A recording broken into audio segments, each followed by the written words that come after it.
สวัสดีครับผมบอกนะครับวันนี้เรามากางเต็นท์กันที่สระบุรีนะครับเรามากันที่แคมป์นายพรานก็จะเป็นวิวภูเขานะครับแต่ว่าอาทิตย์นี้เนี่ยเป็นอาทิตย์ที่หนาวมากๆผมให้ดูต้นไม้คือลมแรงมากเลยคุณคือแล้วมันก็หนาวอยู่แล้วอุณหภูมิตอนนี้18องศานะครับคือหนาวมาก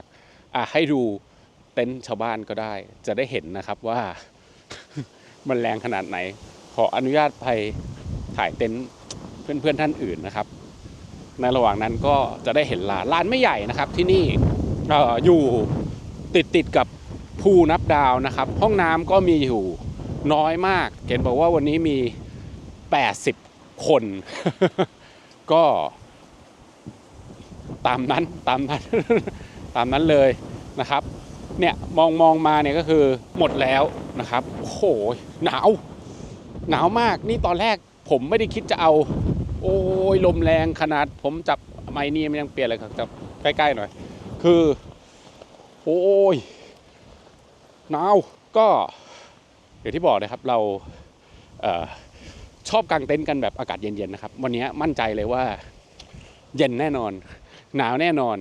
วิวก็สวยนะครับจริงๆถ้าจะวิวสวยครับต้องไปกางแบบบนเนินทางนู้นวิวจะสวยกว่าแต่ว่าผมเอามาเป็นเต็นท์หลังคานะครับเพราะฉะนั้นก็อาจจะวิวก็จะคนละแบบก็สวยเหมือนกันนี่พยายามหาจุดที่มันไม่ค่อยเอียงเพื่อจะจอดรถให้มันแบบโอเคนะเดี๋ยวอาจจะต้องปรับรถอีกสักนิดนึงนะผมว่ามันเอียงไปหน่อยเดี๋ยวค่อยดูว่ายังไงเนี่ยเมียผมลงมาแล้วบอกหนาวเนี่ยหนาวจริงๆโคตรหนาวเลยเดี๋ยวลองขยับรถอีกปรับอีกนิดหน่อยแล้วเดี๋ยวกางเต็นท์เลยเดี๋ยวเราต้องกางแบบเอารถเข้าหาด้านลมครับจะได้เต็นท์ไม่ต้องสู้ลมมากโอ้ยหนาว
จะดุโต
เคครับกางเต็นท์เสร็จแล้วกางเต็นท์เสร็จเร็วไหมก็ที่จริงควรจะเร็วกว่านี้แต่ว่าลมมันแรงจัดมากนะครับก็เลยกางช้าเพราะว่าติดเรื่องลมนี่แหละอาจจะถ่ายได้น้อยหน่อยครับวันนี้เพราะว่าโอ้ลมมันแรงจริงเลยผมก็เลยไม่กางอันนี้ขึ้นนะครับพยายามกางแล้วแต่ว่าผมเห็นมันสะบัดผมกลัวมันฉีกคือปกติเวลาที่แบบพวกทาร์ปขาดหรืออะไรอย่างเงี้ยครับถ้าลมมันมานิ่งๆอ่ะมันก็ไม่ขาดหรอกไอ้เวลาขาดอ่ะเพราะมันจะเป็นจังหวะแบบกระพือแล้วสะบัดปักเงี้ยขาดก็เลยไม่เป็นไรก็ไว้อย่างงี้ก็ได้นะครับเดี๋ยวเรามาเดินรีวิวห้องน้ำก่อนเลยไม่ใช่อะไรผมปวดฉี่ผมจะไปฉี่นะครับก็เลยไหนๆไปละเดี๋ยวเดินไปดูด้วยนะครับก็อย่างที่เห็นนะครับลานเนี่ยเขาจะมีเป็นเหมือนเป็นรถบ้านให้เช่าหรือไม่ให้เช่าก็ไม่รู้นะครับอาจจะเป็นของเจ้าของแล้วก็มีเป็นบ้านนี้ก็เหมือนกันไม่รู้ให้เช่าหรือเป็นของเจ้าของกันนะครับแต่ว่าก็จะมีวิวนะครับแล้วก็ตรงนี้ก็เป็นบริเวณลานนะครับบริเวณหญ้าเนี่ยเขาไม่ให้เอารถเต็นท์หลังคาหรือพวกรถบ้านเข้าไปกางนะครับก็อันนี้จะเป็นบริเวณสำหรับกางเต็นท์เท่านั้นลานเนี่ยไม่ใหญ่มากนะครับเห็นวันนี้เขาบอกว่าเต็มแล้วก็คือมีคนมา80คนเลยเราไปดูห้องน้ำกันมีกี่ห้องเนี่ย80คนผมอยากรู้มากเลยผมว่าไม่พอแน่เลย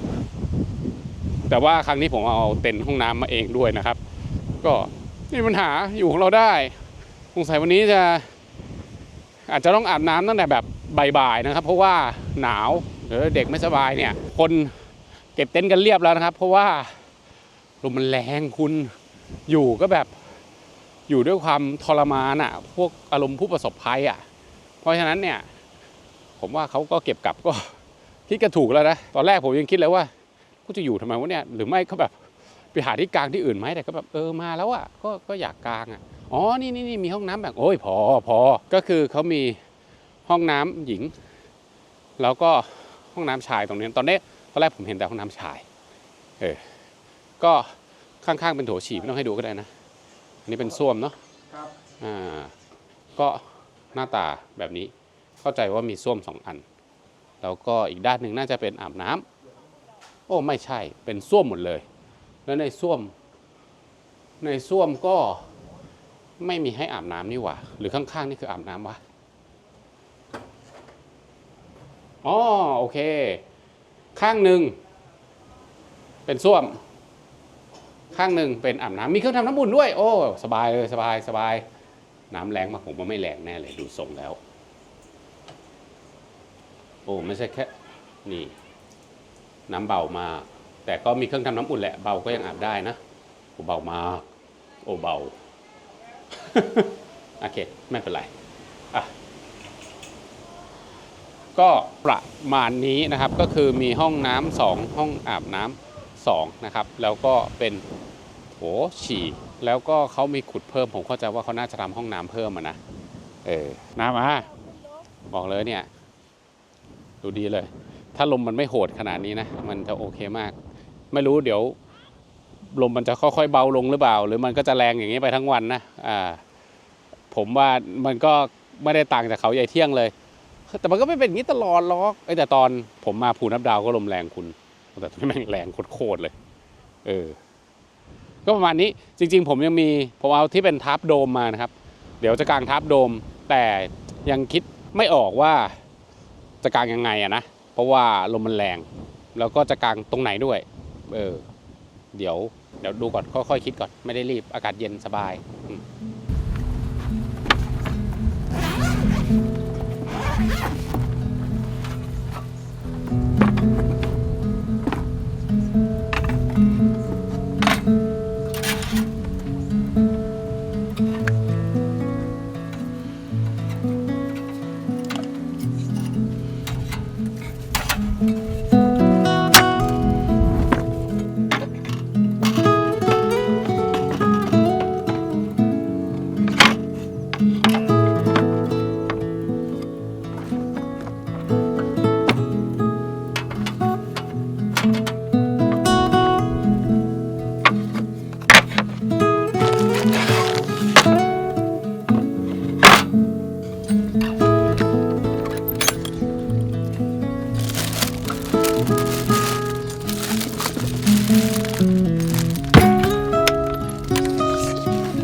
without weapons. That is not nice a weapon.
รุ่นสอนเช้าสองการเดินทางครับก็มาสรุปกันสำหรับร้านนี้นะครับแคมป์นายพรานหนาวมากๆเลยนะครับตอนนี้อุณหภูมิ12 องศานะครับไม่นับที่ลมแรงมากด้วยนะครับคือหนาวแบบงักๆเลยคือรู้สึกปากแข็งเลยอ่ะคือตอนนี้แบบว่าหนาวมากคือ12นี่มันพออยู่ได้นะถ้าแต่งตัวเตรียมมาดีแต่ก็แบบน้ำมูกไหลเนี่ยคือลมแรงมากจริงคุณที่นี่คือลมแรงแต่ผมเข้าใจว่ามันเป็นที่ฤดูหรือเปล่าไม่รู้นะที่เนี่ยมันอยู่ติดกับภูนับดาวนะครับภูนับดาวเมื่อก่อนผมมามันก็ลมแรงนะเพราะฉะนั้นผมเข้าใจว่าลานแถวนี้มันคงลมแรงแต่เผอิญตอนนี้มันคงแรงเป็นพิเศษอ่ะคือเมื่อวานตอนเช้าผมมาถึงเนี่ยก็มีเต็นท์ที่แบบพังไปเพราะลม ก็มีนะครับโหเขาเก็บกันเร็วเลยอ่ะคือแบบโอ้โหลมมันแรงมากยังดีว่าผมแบบเอาเต็นท์หลังคามานะก็กางง่ายนะครับไม่มีปัญหาแต่ว่าก็ไม่ได้ขึ้นทาร์ปเลยนะครับก็ใช้วิธีแบบว่านั่งอยู่ข้างใต้ตัวเต็นท์หลังคานั่นแหละแล้วก็วนๆแล้วก็ให้เด็กๆขึ้นไปหลบแดดข้างบนนะครับแต่ว่าไม่มีปัญหาเพราะว่าอากาศมันหนาวจริงๆนะครับก็คือสามารถอยู่ได้พัดลมนี่คือไม่ได้ใช้เลยนะครับผมเอา power station มาผมก็ใช้ไฟจาก power station อย่างเดียวเลยไม่ได้ใช้อะไรเลยคือถ้าอากาศหนาวนะเอาจริงๆคุณไม่ต้องใช้ไฟฟ้าฝรั่งมันถึงอยู่ได้ไงไอ้พวกแคมปิ้งแม่งไม่ต้องใช้ไฟฟ้าเพราะมันหนาวนะครับถ้าเกิดมันร้อนอ่ะมันต้องใช้ไฟนะครับใช้พัดลมใช้แอร์ใช้อะไรก็ว่าไปร้านนี้นะครับเป็นร้านที่ไม่ใหญ่มากนะครับสวยห้องน้ำเหมือนไม่พอแต่ก็พอนะน้ำอ่อยนะครับก็ดีอ่ะแต่ว่าเขามีเครื่องทำน้ำร้อนให้นะก็โอเคอยู่นะครับค่ากลางก็ราคาประมาณแถวๆเนี้ยถ้าผมจำไม่ผิดก็ราคาเท่านี้หมดนะครับก็คือคนละ250ผู้ใหญ่เนี่ย250นะครับเด็กต่ำกว่า10 ขวบเขาไม่คิดเพราะฉะนั้นเนี่ยอย่างบ้านผมเนี่ยก็500นะครับแต่ว่ามันก็จะมีประเด็นนิดนึงที่แล้วจะงงในเพจเขานะครับก็คือถ้ากลางทาร์ปเขาจะคิดเพิ่มนะครับซึ่งก็ไม่เป็นไรสำหรับผมเนี่ยขอให้บอกกติกาก่อนไม่มีปัญหานะครับแล้วก็มีถ้าอะไรนะจอดริมผาริมวิวเรียกริมวิวก็จะคิดเงินเพิ่มอีกผมก็ไม่ติดเหมือนกันนะครับพอมากลางเนี่ยตอนเย็นเขามาคุยกับผมก็บอกว่าเขาก็จะมาเก็บค่ากลางทับผมเพิ่ม200ผมไม่ได้กลางทับครับลมมันแรงผมกลางไม่ได้คือแค่ผมจะเซตอัพทับผมไม่รู้ทำอะไรกันเลยคือผมเอาทับเป็นทับโดมมานะเขาก็ครับงงกลับไปคุยกับแอดมินเพจเขาก็คือเจ้าของนะครับก็เรื่องมาใหม่เก็บตังค์200ผมเอา200ค่าอะไรอ่ะผมไม่มีทับหรือผมจอดริมถ้าผมจอดริมคุณจะเก็บผมก็ได้ผมก็ไม่ได้ว่าอะไรแต่ผมไม่รู้สึกว่าผมริมนะมันมีริมกว่านี้ที่น่าจะควรเก็บแต่ไม่ใช่ผมนะครับเขาก็หายไปอีกเสร็จปุ๊บกลับมาใหม่เก็บ200ครับค่าจอดรถก็คือสรุปแล้วถ้ามาเป็นได้หลังคานะครับหรือพวกแคมป์คาร์อะไรเงี้ยก็จะมีเก็บเพิ่มคันละ200อันนี้บอกให้รู้ไว้ก่อนเมื่อวานนี่ต้องยอมรับเลยผมแบบว่าอารมณ์เสียเลยเขาก็ไม่ได้ผิดอะไรนะแต่ว่าผมก็แบบจ่ายได้ก็แค่ระบุไว้ชัดเจนนะครับถ้าแอดมินเพจดูอยู่ก็ฝากเขียนให้มันชัดๆครับคนมาเขาจะได้ไม่มีปัญหาไม่ได้มีอะไรคนมาเที่ยวเขาก็ยินดีจ่ายครับนะมีอะไรกันตรงลานหญ้าก็สวยดีวิวที่สวยที่สุดคือบริเวณด้านบนของลานหญ้ามันจะมีชั้นล่างกับชั้นบนผมแนะนำข้างบนแต่ว่ามันก็จะแบบมีวิวเต็นท์ข้างหน้าแบบบังนิดนึงนะแต่ผมรู้สึกว่าเวลามองมันจะกว้างกว่าสูงกว่าอีกนิดนึงเหมือนไม่ต่างแต่มันต่างนะเวลาผมเดินผ่านไปดูแล้วผมจะรู้สึกว่าโอ้ถ้าเราเอาเต็นท์ของเรามานะเราก็จะไปกางตรงนั้นก็จะได้แบบวิวสวยๆ ลานนี้ก็เป็นลานเขามาตรฐานนะครับหัวโล้นนะครับก็คือไม่มีต้นไม้ใหญ่ไม่มีร่มไม้ใดๆทั้งสิ้นนะครับเพราะฉะนั้นผมมาช่วงหนาวเนี่ยมันก็เลยอยู่ได้นะครับถ้าช่วงร้อนยังไงก็ควรจะมีทาร์ปนะครับไม่งั้นมันจะอยู่ไม่ได้ก็ต้องกางดีๆนะครับผมเข้าใจว่าลมแรงตลอดแต่แรงมากแรงน้อยเท่านั้นเองนะครับเมื่อคืนเนี่ยนอนไม่ได้เลยอ่ะปังปังปังปังปังปังปังปังปังปังคือโอ้โหเสียงภาคกระพือแบบไม่ไหวโหดมากไม่ไรอยู่แล้วก็ประมาณนี้นะครับตามที่เห็นเลยสวยนะครับน่ามาก็รู้คอนดิชันไว้ก่อนไม่เป็นไรก็วันนี้ใครมีคำถามรอไว้ในคอมเมนต์แล้วเดี๋ยวผมรีบคำตอบให้สวัสดีก็ขอตัวลาไปก่อนแล้วครับสวัสดีครับ